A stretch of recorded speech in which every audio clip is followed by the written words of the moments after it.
Welcome to Deepa's kitchen. நம்ம வேர்க்கடலை சட்னி தான் இன்றைக்கி செய்ய போகிறோங்க.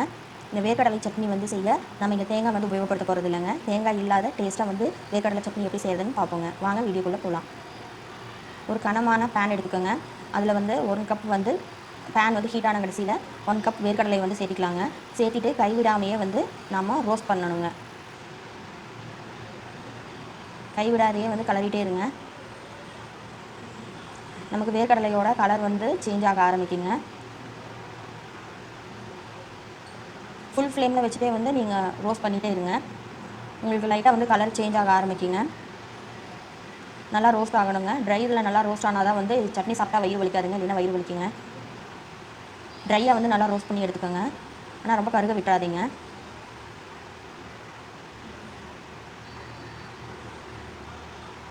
ரோஸ்ட் பண்ணி எடுத்துகிட்டு ஒரு பிளேட்டுக்கு வந்து நல்லா ரோஸ்ட் ஆகிடுச்சுங்க. ஒரு 5 மினிட்ஸு நம்ம ஒரு பிளேட்டுக்கு வந்து மாற்றிடலாங்க. எடுத்து வச்சுருவோங்க. அதே பேனில் வந்து ஆயில் சேர்த்துக்கலாங்க. ஆயில் காயிட்டுங்க.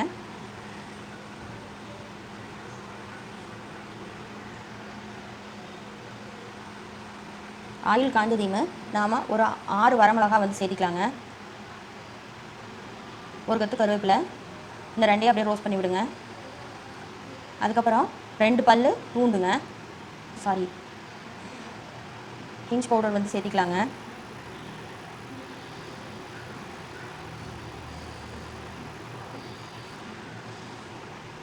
பெருங்காயத்தூள் வந்து கொஞ்சம் சேர்த்திக்கலாங்க. பெருங்காயத்தூள், 2 பல்லு பூண்டு,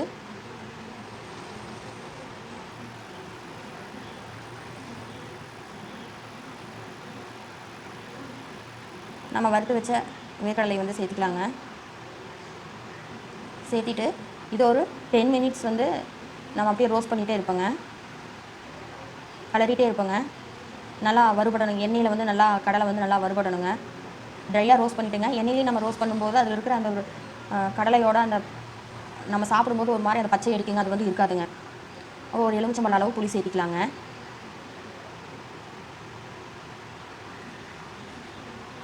ஒரு 1/2 டேபிள் ஸ்பூன் வந்து உப்பு சேர்த்திக்கலாங்க. சேர்த்திட்டு இது ஒரு பிளேட்டில் வந்து அடுப்பு ஆஃப் பண்ணிவிட்டு ஒரு பிளேட்டில் வந்து சேஞ்ச் பண்ணி வச்சுக்கோங்க. ஆறுன கடைசியில் வந்து எடுத்து நம்ம மிக்ஸி ஜாரில் மாற்றிக்கலாங்க.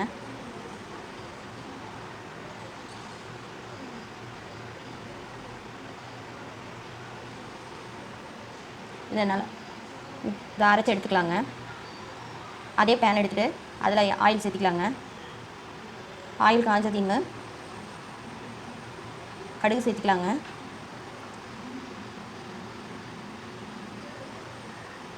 ஒரு கத்து கருவேப்பிலை, 3 மிளகாய் வந்து கிள்ளி போட்டேங்க. கிள்ளி போட்டதையும் வந்து அந்த ஆயிலோட இதுலேயே இதாகும்போது நம்ம ஆஃப் பண்ணிடணுங்க. அடுப்பை ஆஃப் பண்ணிவிட்டு நம்ம அரைச்சி வச்சுருக்க வேர்க்கடலை சட்னி எடுத்து அப்படியே டேரெக்டாக சேர்த்திக்கலாங்க. சேர்த்திட்டு உடனே வந்து கரண்டி எடுத்து நல்லா மிக்ஸ் பண்ணி விடணுங்க.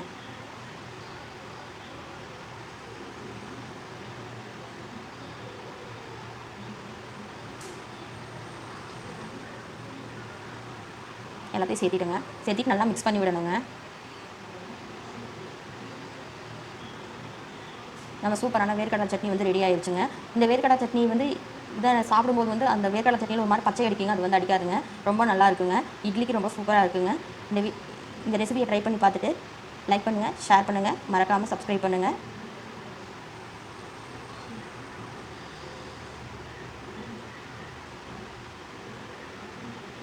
சர்வ் பண்ணுறதுக்கு கண்டெய்னரில் சேஞ்ச் பண்ணிக்குவோங்க.